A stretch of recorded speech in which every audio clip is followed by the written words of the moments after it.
ઉત્તર પ્રદેશ અને પંજાબની ચૂંટણી પહેલા ભાજપે મહત્વના નિર્ણય લીધા। ભાજપ દ્વારા રાજ્યોના પ્રભારીઓની નિમણૂક કરાઈ છે। ગુજરાતના પ્રભારી તરીકે તરુણ ચુગને સોંપાઈ જવાબદારી। વિનોદ તાવડે ઉત્તર પ્રદેશના પ્રભારી નિમાયા। પૂર્વ ધારાસભ્ય જગદીશ પટેલને યુપીના સહપ્રભારી બનાવાયા છે। પંજાબના પ્રભારીની જવાબદારી સતીશ પુનિયાને સોંપવામાં આવી છે। ઉત્તર પ્રદેશ અને પંજાબની ચૂંટણી પહેલા ભાજપે મહત્વના નિર્ણય લીધા છે।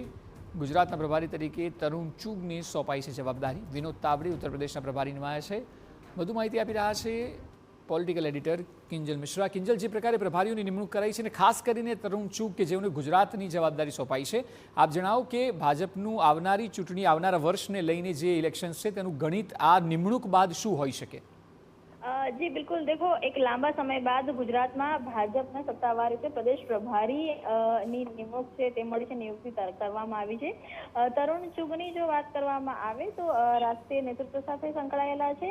हालांकि गुजरात ने लईने तेमने पहली वखत जवाबदारी छे ते मळी रही छे। अलग अलग जे राष्ट्रीय जवाबदारीओ छे ते वहन करी चूक्या छे। वचमा तेमना राष्ट्रीय उपाध्यक्ष छे, परंतु ज्यां सुधी वात चूंटणीनी छे तो प्रभारी तरीकेनी एक जे महत्वपूर्ण भूमिका भूपेन्द्र यादवे 2017 ચૂંટણીમાં નિભાવી હતી, ક્યારે કે એ વખતે ભાજપ માટે ખૂબ જ ટફ ટાઈમ હતો।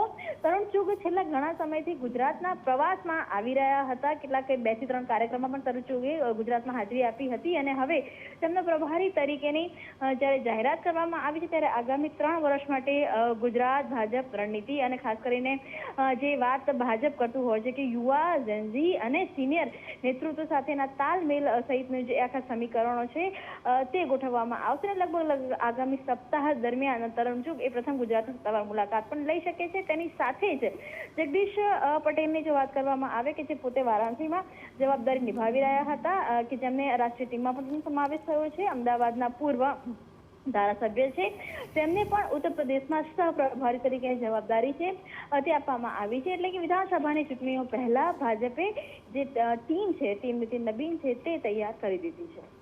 જી બિલકુલ, આભાર સમગ્ર માહિતી બદલ।